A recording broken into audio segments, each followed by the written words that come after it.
Hello students, welcome to Magnet Brains. मैं हूं Priyanka Dudani, your teacher for class 12 business studies. हमारा ongoing chapter that is chapter number 11 marketing के हम लोग कर रहे थे एनसीईआरटी सॉल्यूशंस, जिसमें last set of questions that is long answer type questions हम आज डिस्कस करने वाले हैं। सो स्टूडेंट्स, आप सभी का वेलकम है मैग्नेट ब्रेन्स के इस अमेजिंग प्लेटफॉर्म पर, जहाँ पर हम आपको high quality 100% free education provide करते हैं from KG to class 12 for CBSE board English medium. And students, हमारा एक और चैनल है that is the Magnet Brains Hindi medium channel, जहां पर हम आपको कंप्लीट एजुकेशन प्रोवाइड करते हैं from class 6 to class 12 for Delhi board, UP board, Bihar board, MP board and Rajasthan board. जितनी भी वीडियोस आपको मैग्नेट ब्रेन्स के प्लेटफॉर्म पे मिलती हैं वो हैं 100% फ्री, वो भी हाई क्वालिटी में। स्टूडेंट्स, आपको e notes and e books चाहिए अगर, तो उसकी लिंक आपको डिस्क्रिप्शन बॉक्स में मिल जाएगी। एंड हमारी ऐप और वेबसाइट पे आपको हर एक क्लास का मिलता है complete course that is fully organised complete course along with daily practice problems. So देर किस बात की है, फटाफट से वीडियो को लाइक करिए, यहाँ पे एक लाइक बटन है उसको प्रेस करिए, सब्सक्राइब करिए चैनल को अगर आपने नहीं किया है तो, एंड अपने दोनों फ्रेंड्स के साथ शेयर करिए। अगर आप किसी हिंदी मीडियम स्टूडेंट को जानते हैं तो उन फ्रेंड्स के साथ भी शेयर करिए, एंड अपने स्कूल फ्रेंड्स के साथ भी इस वीडियो को ज़रूर शेयर करना। सो स्टूडेंट्स, यहाँ पर जो हम लॉन्ग आंसर टाइप क्वेश्चंस करने जा रहे हैं, मैंने आपको हमेशा बोला है हमारा क्या फोकस होना चाहिए। First, keywords of the answer, second bullet points and third key lines, and these are very crucial to a good answer। ठीक है, नहीं तो आपका आंसर जनरल हो जाता है एंड जनरल आंसर पे मार्क्स नहीं मिलते हैं। Okay, so let's proceed. First question है हमारा, What is marketing concept? How does it help in the effective marketing of goods and services? ठीक है, so marketing function क्या होता है? The marketing concept is a part of marketing management that puts more emphasis on customer satisfaction। तो marketing function हम कर ही क्यों रहे हैं परफॉर्म, ताकि कस्टमर खुश हो पाए हमारे प्रोडक्ट से। ठीक है, ये फर्स्ट क्राइटेरिया है। And it is a belief that customer satisfaction is vital for the success of any business। क्यों? क्योंकि कस्टमर राजा होता है। ठीक है, सो अभी तक हमने क्या कीवर्ड पढ़ा इधर, कस्टमर सेटिस्फैक्शन के लिए हम मार्केटिंग फंक्शन परफॉर्म करते हैं। Now a business can grow only if it identifies the needs of the customer. Business तभी ग्रो कर पाएगा जब उसको पता चले कि कस्टमर क्या चाहता है। ठीक है, and works towards getting those needs fulfilled. Business will maximise its profit in customer centric mode. ठीक है, the marketing concept is that people purchase a product to satisfy a need which can be social psychological। ठीक है, so marketing concept क्या होता है कि आप marketing और सेलिंग में बहुत थिन लाइन होती है। मार्केटिंग मतलब आप प्रोडक्ट को सेलेबल बना रहे हो, सेलिंग मार्केटिंग का एक हिस्सा होता है। मार्केटिंग में बहुत सारे फंक्शंस होते हैं from production to the consumer point. ठीक है, सो देयरफॉर जितने भी डिसीजन, मार्केटिंग इवन प्रोडक्शन से भी पहले चालू हो जाती है एंड सेलिंग तो प्रोडक्ट बनने के बाद चालू होती है। So therefore all the decisions must be taken by the organization with customer needs in mind। Marketing concept puts emphasis on customer, therefore all the activities related to the goods and service will be customer centric। ठीक है, customer centric is the keyword। As a customer is the focus, goods and service will be very effectively sold। ठीक है, जब तक customer खुश है तब तक आपका प्रोडक्ट अच्छे से बिकेगा। ठीक है, सो हमारा जो क्वेश्चन था वॉट इज मार्केटिंग, कैसे वो इफेक्टिव होता है। So marketing is something which provides satisfaction to the customer and marketing begins much before the production. ठीक है, उस हिसाब से आपको एक्सप्लेन करते जाना है। Next, what is marketing mix, what are its main elements, product, price, place, promotion. 4 elements होते हैं। ठीक है, मार्केटिंग मिक्स क्या होता है? मार्केटिंग मिक्स एक सेट ऑफ मार्केटिंग टूल्स है that company use to promote their product और brand the market. Marketing tools जो डिटरमाइन करते हैं कि बिजनेस की आउटकम क्या होगी। मार्केटिंग मिक्स के 4 P's होते हैं, प्रोडक्ट, प्राइस, प्लेस, प्रमोशन, और उसको आप डिस्क्राइब करना है क्योंकि लॉन्ग आंसर टाइप क्वेश्चन है। So product is any good, any service जो हम कस्टमर को बेच रहे हैं, that is offer to the customer for value and satisfaction. So the product must satisfy the requirements of the customer because customer is the king of the market। king pin बोला था ना मैंने। now then only it will be successful। it should also contain proper sales support and services। ठीक है, तो ये हो गया अपना क्वेश्चन नंबर 2 का first part, that is marketing mix का first product. Next is price. अब प्राइस एक ऐसी चीज़ होती है जो कस्टमर को आपकी दुकान से कॉम्पिटिटर की दुकान पे ले जाएगी विद इन सेकेंड्स, ठीक है। तो price should be very crucial decision. So price is the second factor of the marketing mix. It refers to money customers will pay when they are obtaining any goods and service from the seller, ठीक है। So price एक essential factor होता है। It affects the demand for the product. जैसे ही price बढ़ता है demand कम होती है, और प्राइस कम होता है तो डिमांड बढ़ती है। ये हमने कहाँ पढ़ा था? लॉ ऑफ डिमांड इकोनॉमिक्स में। प्राइस बढ़ता है तो डिमांड कम होती है, प्राइस कम होता है तो डिमांड बढ़ती है, keeping other factors constant. Alfred Marshall ने कॉन्सेप्ट दिया था।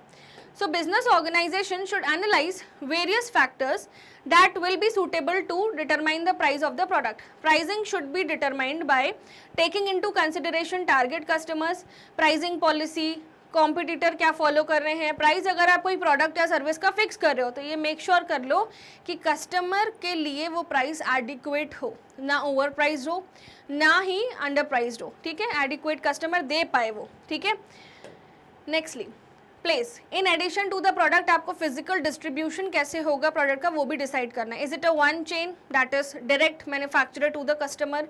Is it a two way chain manufacturer to wholesaler to customer, है ना, और manufacturer to retailer to customer? और is it a three way chain manufacturer to wholesaler to retailer to customer? और it is a four way chain manufacturer to agent to wholesaler to retailer to customer? What is the chain? What is the physical distribution about?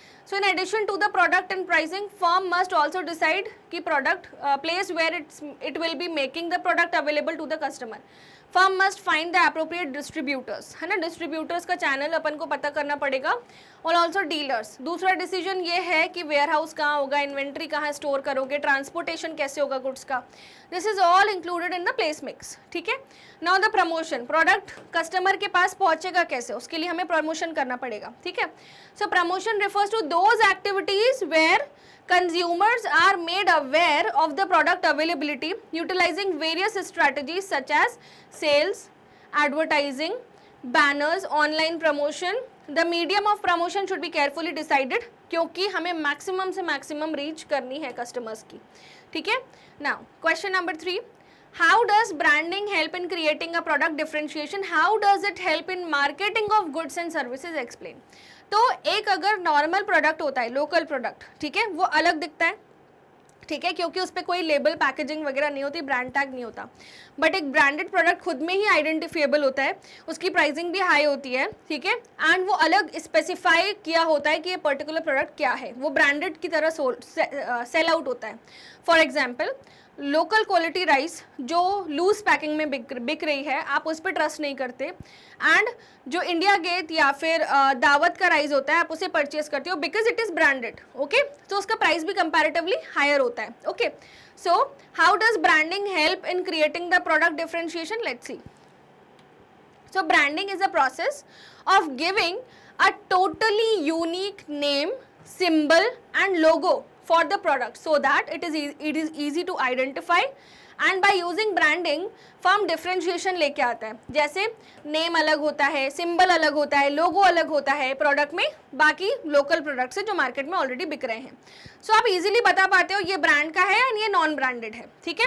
Branded makes the product identifiable in short, okay, जिसका नाम अलग होता है, symbol अलग होता है, जिसपे एक लोगो प्रिंटेड होता है, ठीक है। So branding in addition to helping the product differentiation also helps in marketing of the goods. Branding अगर किसी प्रोडक्ट की होती है ना, वो सेल्फ प्रमोशन कर रहा है, जैसे लेबलिंग और पैकेजिंग, ठीक है। So following points highlight the importance of branding towards marketing. क्या क्या पॉइंट्स हैं? फर्स्ट, ब्रांडिंग जो है एक प्रोडक्ट की helps a firm to advertise a product, helps a firm in product advertisement, okay. So advertisement is possible only when product branding is also done. Without branding, advertisement will be created for the whole product class. Branding helps create loyalty among customers.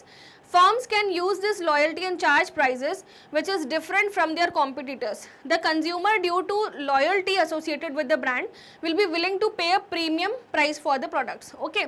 So this is something which branding does, okay. So this is why branding is important. Now branding helps in establishing base, जिससे क्या होता है एक new product को push मिलता है, ठीक है, क्योंकि वो ब्रांडेड है तो ऑब्वियसली सेल्फ एडवर्टीजमेंट हो रही है, बट एक पुश मिलता है ब्रांडेड होने की वजह से। so that is produced by the firm, any new product launched by the already established brand name will make the users try the product as, क्योंकि वो उसी ब्रांड के दूसरे प्रोडक्ट्स, उसी फर्म के दूसरे प्रोडक्ट्स ट्राई कर चुके होंगे, सो ऑटोमेटिकली इस न्यू प्रोडक्ट को भी पुश मिलेगा because it belongs to the product which has delivered quality over a period of time, है ना. So this is why branding is also important. Now next question है, what are the factors affecting determination of the price of the product और service. यानी आप कोई goods खरीद रहे हो, आप एक सर्विस खरीद रहे हो, वो किसी प्राइस पे होती है, वो प्राइस कैसे डिटरमाइन होती है, व्हाट आर द फैक्टर्स, ये पूछे गए. क्वेश्चन समझ में आया? ठीक है स्टूडेंट्स, वीडियो को लाइक कर दीजिए अगर अभी तक नहीं किया हो तो. Let's see the answer. So price is the amount of money that is paid by the customer to obtain the product. Economics में हम बोलते हैं कि डिमांड कर्व और सप्लाई कर्व जहाँ पे इंटरसेक्ट करते हैं, ये होती है प्राइस ऑफ द प्रोडक्ट. ठीक है, सो ये यहाँ इस तरह से प्राइस डिटरमाइन होती है with the forces of demand and supply. So the price will be determine, the price will determine the demand for the product in market. Price also plays an important role in the product marketing. अगर ज़रा सा change करो आप price में, सो आपके revenues affect होते हैं, आपके प्रॉफिट्स अफेक्ट होते हैं, और firms producing similar goods will compete with each other, तो आपका कंज्यूमर भी शिफ्ट हो जाएगा. ठीक है, सो कुछ फैक्टर्स हैं जिससे आप प्राइस डिटरमाइन कर पाते हो. प्रोडक्ट कॉस्ट, ठीक है, कि आपकी लागत कितनी है. So product cost plays a important role in determining the final price of the product. ठीक है स्टूडेंट्स, तो आपकी लागत बहुत मैटर करती है कि आपका प्रोडक्ट बना कितने में है. ठीक है, क्योंकि वो तो रिकवर होना चाहिए. ठीक है, तो आपकी प्राइस इतनी हो कि आपकी प्रोडक्ट की कॉस्ट रिकवर हो जाए. ठीक है, सो यहाँ पे मैं शॉर्ट में लिख देती हूँ, price should B such that product price is recovered, product cost is recovered. जो प्रोडक्ट स्टूडेंट्स हम MRP पे देखते हैं, उस MRP में हमारी प्रोडक्ट की कॉस्ट भी होती है, उस MRP में हमारे टैक्सेस भी होते हैं, उस MRP में हमारा प्रॉफिट मार्जिन भी होता है. सो प्राइस इन तीनों का ध्यान रखते हुए हमें सेट करनी है. ठीक है, आई बात क्लियर आपको समझ में? The type of cost associated with a product can be either fixed, variable, semi variable. Fixed cost क्या होती है? जैसे फॉर एग्जांपल, अगर आप फैक्ट्री का रेंट दे रहे हो, आपकी फैक्ट्री खुद की नहीं है, रेंट दे रहे हो 5 लाख रुपीज़, तो उस 5 लाख अमाउंट की रिकवरी, एक प्रोडक्ट के बिकने से कितने अमाउंट की रिकवरी हो रही है. So it is fixed. Fix cost भी आपको ध्यान में रखनी है. वेरिएबल मतलब with changes with the change in output. Semi variable जिसमें फिक्स्ड और वेरिएबल दोनों के एलिमेंट्स होते हैं. Now fixed cost are those that are one time cost, do not change with the output, while variable cost vary with the change in output. Semi variable cost vary with the level of output, but इनका proportion same नहीं होता, ये fix cost के हिसाब से भी change होती है. Therefore before determining the price of a product, पहले तो फर्म को ये तीनों कॉस्ट का ध्यान रखना पड़ेगा, फिक्स्ड, वेरिएबल, सेमी वेरिएबल. ठीक है, so this is the case. अब प्रोडक्ट कॉस्ट हो गई अपनी क्लियर. नेक्स्ट अपन बात करते हैं, to determine the pricing of the product, firm has to also check the demand for the product. आपको प्राइसिंग सेट करनी है तो पहले देखो कि आपके प्रोडक्ट की मार्केट में डिमांड कितनी है, क्या प्रोडक्ट बिकेगा नहीं बिकेगा, उसकी फोरकास्टिंग करो. टू डिटरमाइन द डिमांड आपको क्या करना पड़ेगा? इलास्टिसिटी ऑफ डिमांड का कंसेप्ट यूज़ करना पड़ेगा. सो इलास्टिसिटी ऑफ डिमांड हम कहाँ पढ़ते हैं? रिस्पॉन्सिवनेस. इलास्टिसिटी ऑफ डिमांड क्या होता है? Responsiveness of quantitative change in demand with respect to change in price. यानी कि आपके प्राइस के बढ़ने की वजह से आपकी डिमांड क्वांटिटेटिवली कितना चेंज हो रही है, दिस इज इलास्टिसिटी. सो आपको प्राइसिंग डिसाइड करने के लिए सबसे पहले तो देखो कि प्रोडक्ट की डिमांड कितनी है. ठीक है, so demand can be said to be elastic अगर जरा से चेंज की वजह से बहुत ज़्यादा डिमांड बढ़ रही है, इन इलास्टिक जरा से चेंज की वजह से कम डिमांड बढ़ रही है. ठीक है, so elastic, in elastic, perfectly elastic, ये सब आप गौरी मैम के साथ इकोनॉमिक्स में पढ़ चुके हो. ठीक है, क्लास 11th में. So in such situation firm is unable to charge high price as it will result in reduction in demand for the product. ठीक है, तो it depends on how elastic your product demand is and उस हिसाब से आप अपना price set कर सकते हो। अगर डिमांड इनइलास्टिक है तो ज़रा से चेंज इन प्राइस से ज़्यादा कुछ डिमांड पे अफेक्ट नहीं पड़ेगा, तो आप चेंज कर सकते हो। बट अगर ज़रा से आपके प्राइस बढ़ाने से डिमांड ड्रास्टिकली फॉल हो रही है तो you can not increase the price. ये सब चीज़ें आप इलास्टिसिटी में सीखते हो। सो this is also one of the thing कि डिमांड भी आपके प्राइस पर असर डालती है। Now third category, if the level of competition in the market is more in the market the firm can not charge more for the product. अगर आपके product का कॉम्पिटिशन डोमेस्टिक मार्केट में बहुत ज़्यादा है, ठीक है, अगर आपने ज़रा सा प्राइस फ्लक्चुएट किया, कस्टमर कॉम्पिटिटर के पास चले जाएगा। बहुत सोच समझ के कॉम्पिटिटिव यानी मोनोपोलिस्टिक मार्केट में प्राइस सेट की जाती है क्योंकि डिफरेंशिएटेड प्राइसेस होती है वहाँ पर, ठीक है। So as charging a high price in a competitive market will make customers move towards the competitors. Similarly, एक फर्म जिसका कम कंपटीशन है या बिल्कुल भी कंपटीशन नहीं है, वो हाई प्राइस ले, हो सकता है वो मोनोपोली हो, ठीक है। नाउ गवर्नमेंट एट टाइम्स में intervene in the pricing mechanism for the public interest. कई बार तो सरकार भी इंटरफेयर करती है कि आप इससे ज़्यादा प्राइस नहीं रख सकते क्योंकि पब्लिक के हित के लिए वही सही होता है। So this is how price is determined. I hope आपको क्लैरिटी है over the question. Now point number 5, each firm का सेपरेट ऑब्जेक्टिव होगा प्राइसिंग का।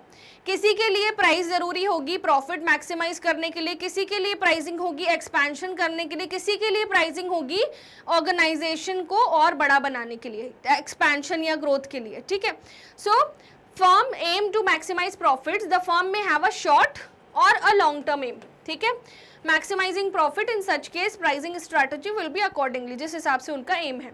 For a firm looking to capture the market, जैसे जियो ने किया था, शुरू में सस्ते सस्ते में सारी चीज़ें सर्विसेज दी एंड बाद में महंगा कर दिया। सो अगर आपका goal of the firm capture the market है, आप लॉस भी बियर करोगे, ठीक है, आप प्रॉफिट नहीं देखोगे फिर। So greater portion of the market it would charge a price that is lower, very lower than the competitors to capture the market. Okay, in situation of stiff competition firm will reduce its price to be more acceptable to the consumer. जब competition बहुत ज़्यादा है, आप price लो कर दो, customer आएगा आपके पास। So this is also the case. Now next, for the firms focusing on quality, अच्छा प्राइस चार्ज करोगे आप, अच्छी क्वालिटी अगर आप डिलीवर कर रहे हो तो। The types of marketing use by the firm will also determine the price. किस तरह की आप मार्केटिंग यूज कर रहे हो उससे भी आप प्राइस सेट कर सकते हो। मार्केटिंग टेक्निक्स जैसे एडवर्टीजमेंट ऑफ ब्रांडिंग कंपनीज, इससे प्राइस कैसे डिटरमाइन होगा, आपको वो कॉस्ट भी रिकवर करनी है ना, प्रमोशन की कॉस्ट, ठीक है। So if more budget is used in running the advertisement then the prices will be high. जितना ज़्यादा आप एड या फिर शो शामिल लगाओगे उतनी ज़्यादा आपकी कॉस्ट होगी, बिकॉज वो कॉस्ट रिकवर कैसे होगी, तभी तो प्रॉफिट अर्न होगा, ठीक है। So these all factors collectively contribute towards the determination of price. Now question number 5, अगर अभी तक आपने स्टूडेंट्स वीडियो को लाइक नहीं किया है, फटाफट से वीडियो को लाइक करिए and let's proceed to this question. Explain the major activities involve in the physical distribution of goods. अब फिजिकल डिस्ट्रीब्यूशन क्या होता है, देयर आर 4 चैनल्स, ठीक है। फर्स्ट मैन्युफैक्चरर टू कस्टमर, ठीक है। Second manufacturer retailer customer, third manufacturer wholesaler retailer customer, फिर आएगा manufacturer agent wholesaler retailer customer. ये फिजिकल डिस्ट्रीब्यूशन के चैनल्स तो मैंने आपको बता दिए। अब यहाँ पे आपसे क्या पूछ रहे हैं, कौन कौन सी एक्टिविटीज हैं जो इस चैनल पे होती हैं, ठीक है। So let's proceed. Movement of products from the place of production to the place of consumption is called physical distribution, ठीक है। So place of production यानी जगह जहाँ पर सामान मैन्युफैक्चर हुआ हो और जगह जहाँ सामान कंज्यूम हुआ, इन दोनों के बीच में क्या क्या एक्टिविटीज परफॉर्म हो रही है वो सब हम बताने जा रहे हैं, ठीक है। So major activities are order processing. So order processing consist of steps, जैसे ऑर्डर प्लेस होना, ऑर्डर के transaction, transmission, inventory maintenance, goods delivery etcetera. As such processes are one time consuming and physical distribution system must ensure proper order processing. Customer satisfaction can be achieved by fast and accurate order processing. जितना जल्दी आपका order processing होगा उतनी ज़्यादा customer satisfied होगा, ठीक है। मान लीजिए आप कोई रेस्टोरेंट में गए हैं एंड आपने ऑर्डर किया डोसा, 1 घंटे बाद लेके आ रहे हैं, आप उठ के नहीं चले जाओगे तब तक। So order processing is one thing which customer needs the most, ठीक है। जितनी फास्ट उतना अच्छा, okay. Product transportation, product transportation is physical movement of goods from the production unit to the consumers unit, उसके बीच में चैनल्स भी हो सकते हैं, ठीक है। Warehousing, usually wholesaler warehousing की फैसिलिटी देता है या फिर एजेंट, ठीक है। So the process of storing the goods obtained from the manufacturer before selling it to the retailers or the direct consumers. Okay, warehouses provides ready stock of goods, it can be made available in the market. Inventory maintenance, अब timely supply of goods का, उसके लिए आपको stock maintain करके चलना पड़ेगा. So inventory is maintain to provide a timely supply of goods. It promotes customer satisfaction. Inventory maintenance is cost intensive. Therefore एक फर्म को एक बैलेंस बनाना चाहिए इन्वेंट्री में और कस्टमर सेटिस्फैक्शन में. Clear? So these are all the points. Next question number 6. Expenditure on advertising एक सोशल वेस्ट है. Do you agree? क्या expenditure on advertising social waste है? So advertisement expenditure is considered as a social waste due to multiple factors. First, it adds to the cost of the production of the company. आप अगर कोई detergent powder खरीद रहे हैं ना, उस जो कॉस्ट आपसे ली जा रही है उसमें वो प्रचार की कॉस्ट रिकवर कर रहे हैं, ठीक है, ताकि उनका बिजनेस में प्रॉफिट जनरेट हो सके. It also increases customer requirements for such products. तो फॉलोइंग पॉइंट्स हैं जिससे हम बोल सकते हैं कि एडवर्टीजमेंट एक सोशल वेस्ट है या नहीं है. ठीक है, so advertisement is high cost intensive. The business thus pass on this cost to the consumers. Business ये जो कॉस्ट है प्रचार की है किससे रिकवर करते हैं? कंज्यूमर्स से. But at the time of determining the price of the product. But positive point हम अगर देखें तो क्या है कि advertisement can help in reducing the cost of the product. हम ये देख रहे हैं कि हमने टीवी पर ऐड दी, शाहरुख खान से एडवर्टीजमेंट करवाई, टीवी पर ऐड दी, 10 करोड़ रुपए लग गए, ठीक है, बट वो प्रोडक्ट 10 गुना ज़्यादा बिका. तो अगर आप पर प्रोडक्ट प्रोडक्शन कॉस्ट देखें तो बहुत ही माइन्यूट या कम आएगी, ठीक है. So but the positive point that can be seen in the advertisement can help in reducing the cost of production by increasing customer demand for the product. होता है कि नहीं ऐसा? So this is the case. Let's proceed further. The major point which impacts advertising is that it weakens social values and promotes the sense of materialism in the society. Customer को चाहिए कि वो कोई भी प्रोडक्ट को acquire करे जिससे उनको सेटिस्फैक्शन मिले. और सेटिस्फैक्शन कब मिलेगा? पर ये कस्टमर को कैसे पता चल रहा है कि न्यू प्रोडक्ट है? एडवर्टीजमेंट के थ्रू. तो मेजर पॉइंट है एडवर्टीजमेंट का कि सोशल वैल्यू को वो इग्नोर करता है और मटेरियलिज्म यानी हमारे प्रोडक्ट खरीदो खरीदो खरीदो उसको ज़्यादा प्रमोट करता है. सोशल वैल्यूज़ को इग्नोर कर देता है. कई प्रोडक्ट हार्मफुल होते हैं सोसाइटी के लिए, फिर भी वो प्रमोट करते हैं, ठीक है. But this process will run for ever जब तक एक न्यू प्रोडक्ट प्रिपेयर हो रहा है. सो इस एस्पेक्ट में देखा जाए तो हाँ, सोशल वेस्ट है, ठीक है. Advertisement are set to create confusion among customers, क्योंकि बहुत सारी वैरायटी है, अलग अलग कस्टमर्स अलग अलग एडवर्टीजमेंट देखते हैं, कंफ्यूजन होती है. इस एस्पेक्ट से देखा जाए तो सोशल वेस्ट है. बट एडवर्टीजमेंट से सेल्स बढ़ती है, उस एस्पेक्ट से तो सोशल वेस्ट नहीं है, ठीक है. So advertisement is done for both good and bad quality product. Again यहाँ पर good and bad quality concept customer to customer vary करता है. सो अगर बैड क्वालिटी की एडवर्टीजमेंट हो रही है तो सोशल वेस्ट है, गुड क्वालिटी की एडवर्टीजमेंट हो रही है गुड है, ठीक है. Now advertisement are set to erode social values by using content, images, gestures, language जो एक्सेप्टेबल नहीं है सभी सेक्शंस ऑफ सोसाइटी द्वारा, ठीक है. अगेन यहाँ पर कस्टमर्स के लिए क्या बैड है क्या गुड है ये कस्टमर्स पे डिपेंड करता है. सो अगर बैड है तो वो सोशल वेस्ट है, नहीं है तो इट इज़ गुड, ठीक है. So let's proceed further. अपना आता है question number 7. Distinguish between advertising and personal selling. ये दोनों ही प्रमोशन मिक्स के टूल्स हैं. So personal versus impersonal. Advertising impersonal form होता है कम्युनिकेशन का, जिसमें सेलर और बायर दोनों आपस में आमने सामने नहीं होते. ये इम्पर्सनल फॉर्म ऑफ कम्युनिकेशन होता है through medium such as newspaper, social media, television etcetera. और पर्सनल सेलिंग डायरेक्ट कॉन्टैक्ट होता है between buyer and seller. So it is personal form of communication in which interaction between buyer and seller is done immediately like at sight. Okay, next. अब अपन further देखें reach. Advertisement का reach बहुत broad होता है. Personal selling सिर्फ customer को आप करे हो जो आपके सामने बैठा है, ठीक है. Next, flexibility.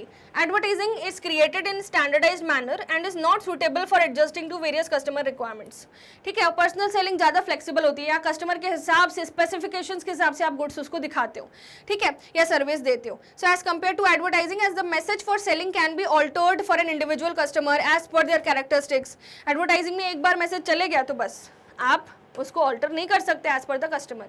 Now target group, advertising से आप मास रीच करते हो, so advertising is suitable where there is a need to reach out to a larger number of customers. और पर्सनल सेलिंग में एक ही कस्टमर के साथ एक बार में बात कर रहे हो, so personal selling is suitable for the situation where marketing is to be done for fewer customers. Okay, next cost involve, इसकी कॉस्ट ज़्यादा होती है, इसकी कॉस्ट कम होती है या होती ही नहीं है पर्सनल सेलिंग में, ठीक है। सो टाइम इन्वॉल्व, एडवर्टाइजिंग में a large number of customers can be reach through advertising at a time, therefore the time required to cover the market will be less. और पर्सनल सेलिंग में एक एक customer को अच्छे से बैठ के समझाओ, सो टाइम ज़्यादा लगता है। So less number of customers can be reach through personal selling at a time, therefore the time required to cover the market will be more, ठीक है। कस्टमर फीडबैक, यहाँ पे कस्टमर फीडबैक मिलना बहुत मुश्किल है और यहाँ पर तुरंत मिल जाता है। It is comparatively easier in case of personal selling to get the customer feedback because you are connected directly with the buyer being a seller. Now medium of communication, so बहुत सारे मीडियम हैं, newspaper, pamphlet, social media, radio, television, और यहाँ पर buyer sales person के साथ immediate eight site interaction करता है। ऑब्जेक्टिव क्या है कि कस्टमर इंटरेस्ट बढ़ाना है टूवर्ड्स द प्रोडक्ट, और इसका ऑब्जेक्टिव क्या है, customer satisfaction. So personal selling is all about making the customer aware about the product and bringing about the decision to purchase or not, ठीक है। सो कस्टमर को satisfy करना है। Now question number 8, अगर अभी तक वीडियो को like नहीं किया है तो फटाफट वीडियो को लाइक करिए। स्टूडेंट्स क्वेश्चन नंबर 8 है explain the factors determining the choice of channel of distribution. आपको बड़ा चैनल चुनना है या छोटा चैनल ऑफ डिस्ट्रीब्यूशन चुनना है, तो उस पर क्या फैक्टर्स हैं जो आपको बताएंगे कि कौन सा चैनल ऑफ डिस्ट्रीब्यूशन चुने, है ना। तो चैनल ऑफ डिस्ट्रीब्यूशन मैंने आपको पढ़ाया 4 टाइप्स के होते हैं, ठीक है। Direct with the customer, via retailer, via manufacturer retailer both, via agent manufacturer retailer, all the 3 people, ठीक है। तो इंटरमीडियरीज इन्वॉल्व होते हैं। सो कौन सा चैनल चुनना है आपको, द मोस्ट इंपॉर्टेंट डिसीजन है को कौन सा फिजिकल डिस्ट्रीब्यूशन चैनल चुनना है। Distribution will depend on the type of the product. अगर पेरिशेबल नॉन पेरिशेबल है तो फटाफट आपको बेचना होगा, ठीक है। High low value product, industrial consumer product है, डिग्री ऑफ कॉम्प्लेक्सिटी, प्रोडक्ट कैसा है उस पर डिपेंड करता है कि चैनल क्या होगा। Company characteristics will also play a major role, company की क्या कैरेक्टरिस्टिक्स हैं। The major points of the degree of control are company wants to have on intermediaries and the financial strength of the company. As a rule of thumb, shorter distribution channel offer more control to financially strong companies, ठीक है। तो rule of thumb क्या होता है, managers को जैसा लगे वो वैसा करेंगे, ठीक है। तो शॉर्टर डिस्ट्रीब्यूशन चैनल ज़्यादा कंट्रोल देता है, इसलिए वो लोग वो यूज़ करते हैं। Level of competition and distribution channel strategies adopted by the competitors is critical. तो जो स्ट्रैटेजीज आप यूज़ कर रहे हो that also matters in adopting the distribution channel. The company can adopt similar strategy और use a different one after analysing the competitors. तो जैसा competitor कर रहे वैसा कर लो या फिर डिफरेंट कर लो। 4th point, various environmental factors भी बहुत मैटर करते हैं, ठीक है। अब फाइनेंशियल कॉन्स्ट्रेंट्स भी होते हैं डिस्ट्रीब्यूशन डिसीजन पे। If more legal complexities are involve in association of larger channels, तो कंपनीज हमेशा शॉर्टर चैनल पे जाएंगी ताकि लीगल कॉम्प्लेक्सिटीज ज़्यादा ना हो। Now, choice of channel of distribution can also be affected by various market factors such as demand, size of the firm, demographics of the buyer, user base, span of large area, wide span है, narrow span है, फिर larger distribution channel, और ये सब चीज़ें matter करती हैं। Okay, so I hope कि आपको लॉन्ग आंसर क्वेश्चंस अच्छे से समझ में आए। स्टूडेंट्स मिलते हैं MCQ सेशन में और MIQ सेशन में। जो भी आप क्वेश्चन आंसर सेशंस पढ़ो, एक ही फोकस होना चाहिए MCQs को छोड़ के, keywords, keynotes, bullet points and आप सॉर्टेड हो with the answer writing, and रोज एक आंसर लिखने की प्रैक्टिस किया करो। So that's all for this video students. आप सभी का बहुत बहुत थैंक यू बने रहने के लिए इतने लंबे समय तक। मैग्नेट ब्रेन्स एक high quality 100% free education platform है जहाँ पर हम आपको क्लासेस प्रोवाइड करते हैं from KG to class 12 for CBSE बोर्ड। एंड हमारा एक और चैनल है that is the Hindi medium channel, जहाँ पर हम आपको Delhi, Bihar, UP, MP, Rajasthan board की क्लासेस प्रोवाइड करते हैं। Vedic maths, spoken English, crash courses, e notes, e book सब कुछ आपको मिलते हैं, जिसकी लिंक्स डिस्क्रिप्शन बॉक्स में है। ऐप और वेबसाइट पर आपको मिलेगा fully organise complete course along with daily practice problem. So देर किस बात की है, बने रहिए चैनल के साथ एंड लाइक करिए, वीडियो को शेयर करिए, हमारे अदर सोशल मीडिया हैंडल्स को भी फॉलो करिए। थैंक यू सो मच, मिलते हैं नेक्स्ट सेशन में बहुत ही जल्द।